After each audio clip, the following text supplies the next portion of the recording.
will control the vertical.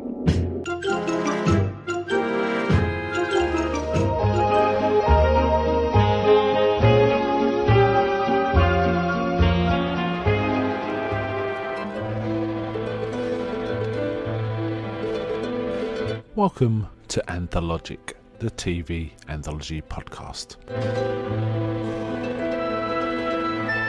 I am your host, Mark.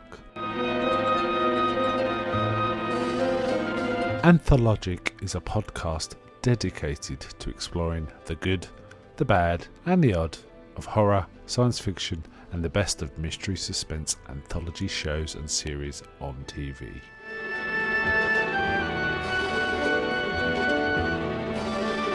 Join me as we slip through the cracks of reality to approach the extremes of experience, where we can peruse the stories and art of a sinister fairground of strange and wonderful rides. And now we go on to the show that is the focus of this particular episode.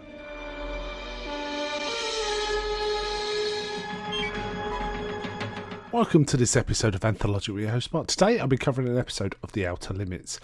Rather fine episode. I'll start saying right from the outset. This is Season 1, Episode 16. First aired January the 13th, 1964. And it's called Controlled Experiment. Now, this one, if it delivers nothing else, is kind of now part of TV zeitgeist, because Leslie Stevens, who wrote this one, described this episode as a bottle episode. Bottle show.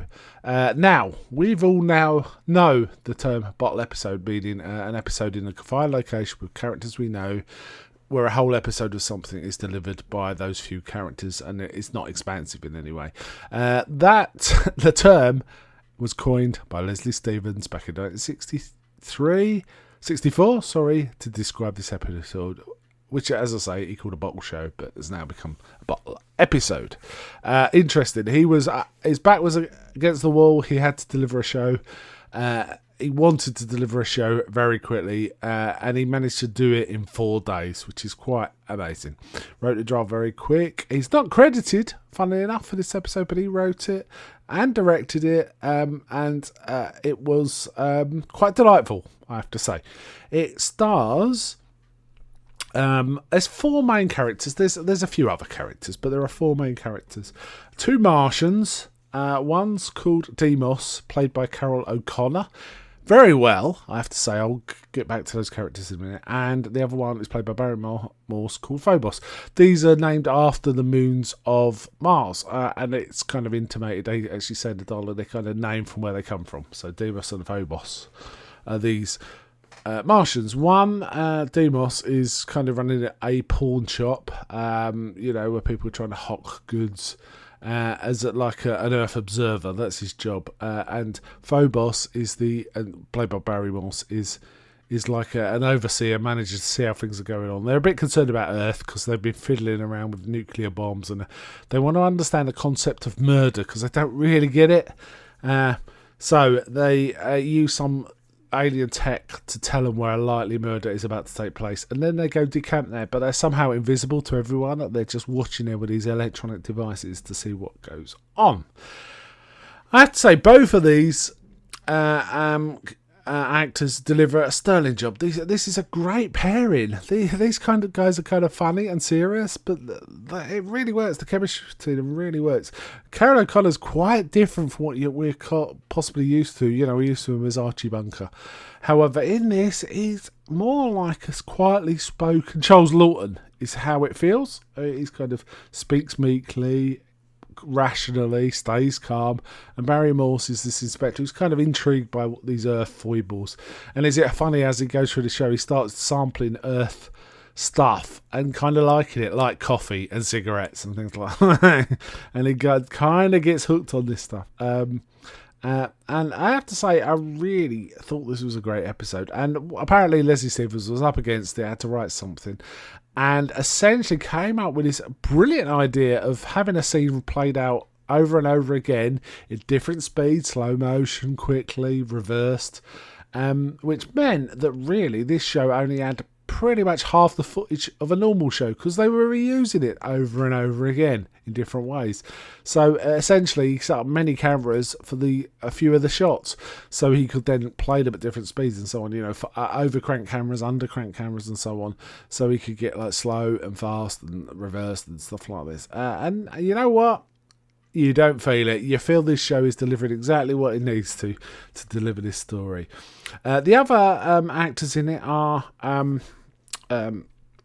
Grace Lee Whitney, who is most famously known as Janice Rand, Yeoman Janice Rand, on Star Trek. This was done before she came onto Star Trek, and she plays a character called Carla, who's a spurned lover.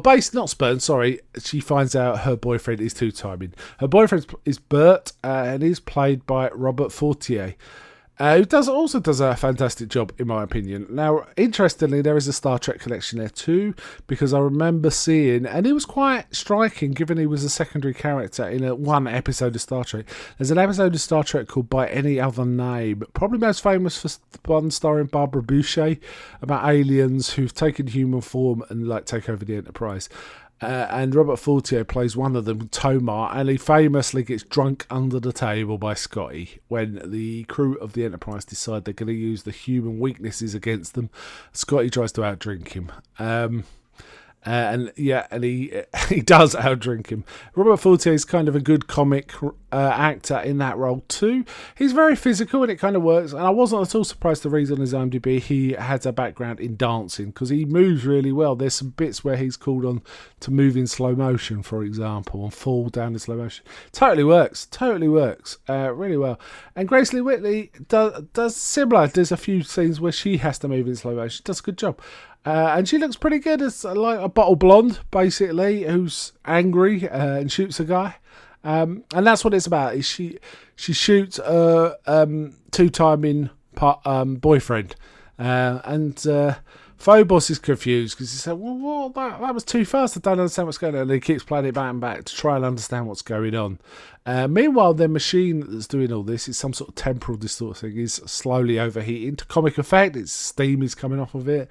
But Phobos is too intent on understanding what's going on, really intrigued to really care if the machine is getting damaged by all this. Though Deimos is kind of keeps pointing out to him and being sensible, but there's kind of fun stuff. Like, for example, there's a really great little comic scene where Phobos gets out some money.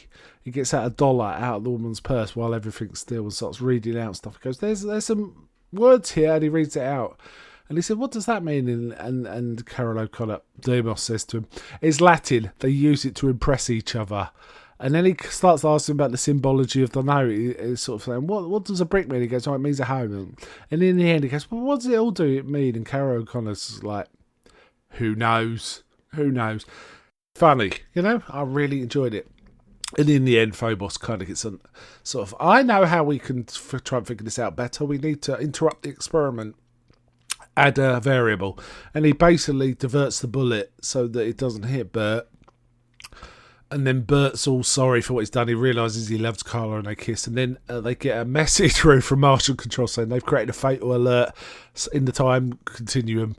Essentially, they find out that they get told by Marshall Control that this couple have a child. The father tells the child of how he miraculously just didn't get shot. The child then believes he's invulnerable, goes into politics, starts a nuclear war, which infests the entire galaxy. So it's like they got to do something about it. So they could just let the bullet land, but they're kind of now invested in these two that they've been observing. And Phobos does something. He basically makes it look more like an accident than just plain the bullet didn't do anything to him. And lets them play out their happy lives, and they get married, and the fatal error disappears. So, and all the time the machine's getting smokier and smokier, and it goes on. It's a really fun episode. This is the only comedy episode in the Outer Limits, and I greatly enjoyed it. I think it might be one of my favourite Outer Limits episodes, actually. I think the last few have been okay, but they've been a bit serious and dull. But this is really, really feels like a good fun episode. Interestingly, Barry Morse says in his autobiography that he thought this was intended to be a pilot for a comedy series, a sci-fi comedy series, but was rejected as such, and then it became an Outer Limits episode. I'm not sure if that's true. Apparently, there is a contemporary press review of the episode that sort of suggests that Controlled Experiment is a pilot for a half-hour comedy series. So it could be that's true. Who knows? There's also one other disparity in the whole thing. We actually get a shot of a flying saucer at the beginning, which isn't needed because they talk about beaming in. A bit like Star Trek, right? But beaming in from the planet. I think it's there just to establish the sci-fi credentials, actually. But really, it isn't. Plot-wise, it makes no sense.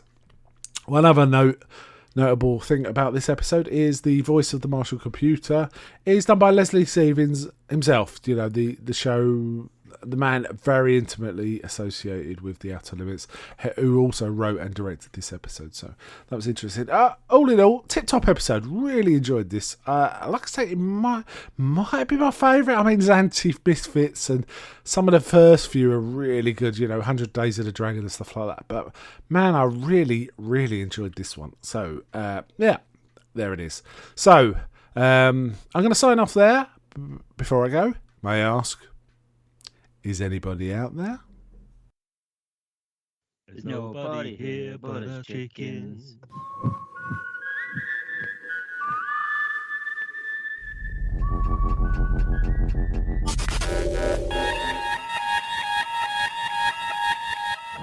We now return control of your television set to you until next week at this same time, when the control voice will take you to